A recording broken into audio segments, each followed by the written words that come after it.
Hello friends, Manorama cooks চ্যানেলে আপনাদের সকলকে স্বাগত। আজ পেঁপে, মুসুর ডাল, ডিম দিয়ে দারুণ একটা রেসিপি শেয়ার করব। পেঁপে দিয়ে মুসুর ডালের রেসিপিটি খেতে খুবই ভালো হয়, তো অবশ্যই আপনারা স্কিপ না করে পুরো ভিডিওটি দেখবেন।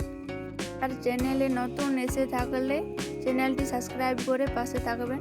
চলুন রেসিপিটি শুরু করি। এখানে দেখুন আমি পেঁপে ধুয়ে এইভাবে টুকরো টুকরো কেটে নিয়েছি, আর নিয়েছি হাফ বাটি মতো মুসুর ডাল, আর এখানে নিয়েছি আমি একটা ডিম। এগুলো দিয়ে রেসিপিটি তৈরি করব। প্রথমে আমি ডিমটা ভেজে নেব। তার জন্য কড়াই গরম করে দিয়ে দিচ্ছি 2 চামচ মতো সরষের তেল। তেল গরম হলেই ডিমটা ভেঙে দিয়ে দিলাম। এবার নাড়াচাড়া করে একটু ভেজে নেব। তো ডিমটা একটু ঝুরি ঝুরি করে ভেজে নিচ্ছি। এখন এর মধ্যে দিয়ে দিচ্ছি সামান্য পরিমাণে লবণ ও হলুদ গুঁড়ো। লবণ হলুদের সাথে মিশিয়ে নিয়ে আরও কিছুক্ষণ নাড়াচাড়া করে ভেজে নিচ্ছি। এই যে আমার ভাজা হয়ে গেছে, এইভাবে ভেজে নিলেই হবে। এখন আমি এগুলোকে তুলে নেব। এরপর ওই কড়াইতে আরও 1 চামচ মতো তেল গরম করে দিয়ে দিচ্ছি মুসুর ডালগুলো আমি 2-3 বার জল পাল্টে পাল্টে ধুয়ে নিয়েছিলাম। এখন ডালটাকে হালকা নাড়াচাড়া করে ভেজে নেব। ডালটা ভাজা ভাজা হয়ে গেছে। এখন এর মধ্যে এড করব কেটে রাখা পেঁপে আর মুসুর ডালটাকে এখন কয়েক মিনিট নাড়াচাড়া করে ভেজে নেব। এভাবে করে ভেজে নিলে রান্নার স্বাদ কিন্তু ভীষণ ভালো লাগে। এই যে আমি 3 মিনিট মতো নাড়াচাড়া করে নিয়েছি। এখন দিয়ে দিচ্ছি স্বাদ মতো লবণ, আর দিলাম সামান্য পরিমাণে হলুদের গুঁড়ো। লবণ হলুদের সাথে ভালো করে মিশিয়ে নিয়ে ঢাকা দিয়ে রান্না করে নেব। তার জন্য দিয়ে দিচ্ছি পরিমাণ মতো জল। জলের সাথে মিশিয়ে নিয়ে এই যে ঢাকা দিয়ে দিলাম। 11 মিনিট মতো আমি ঢাকা দিয়ে রান্না করে নিয়েছি। এখন ডাল ও পেঁপে খুব ভালো মতো সুসেদ্ধ হয়ে গেছে।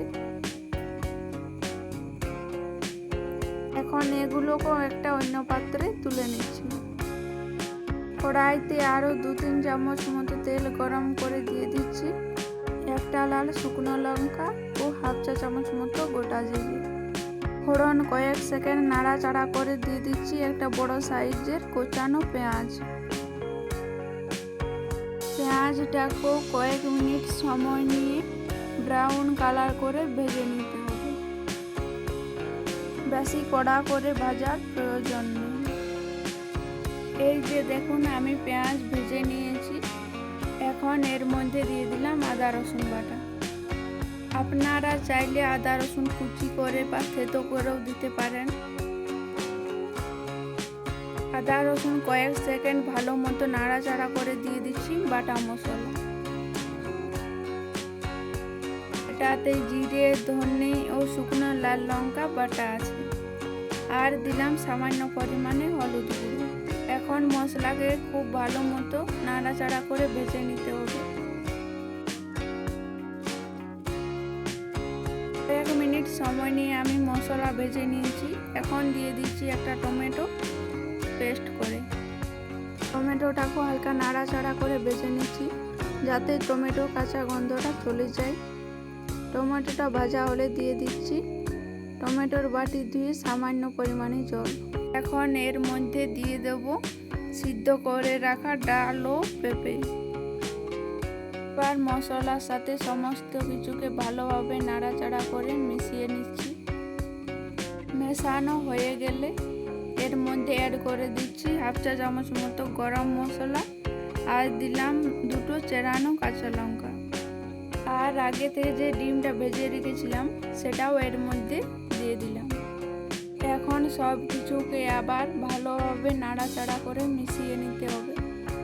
এই যে দেখুন আমাদের ডিম দিয়ে পেঁপে মুসুর ডালের রেসিপি একদম রেডি। গরম ভাত, রুটি, পরোটা সব কিছুর সাথে খেতে দুর্দান্ত লাগে।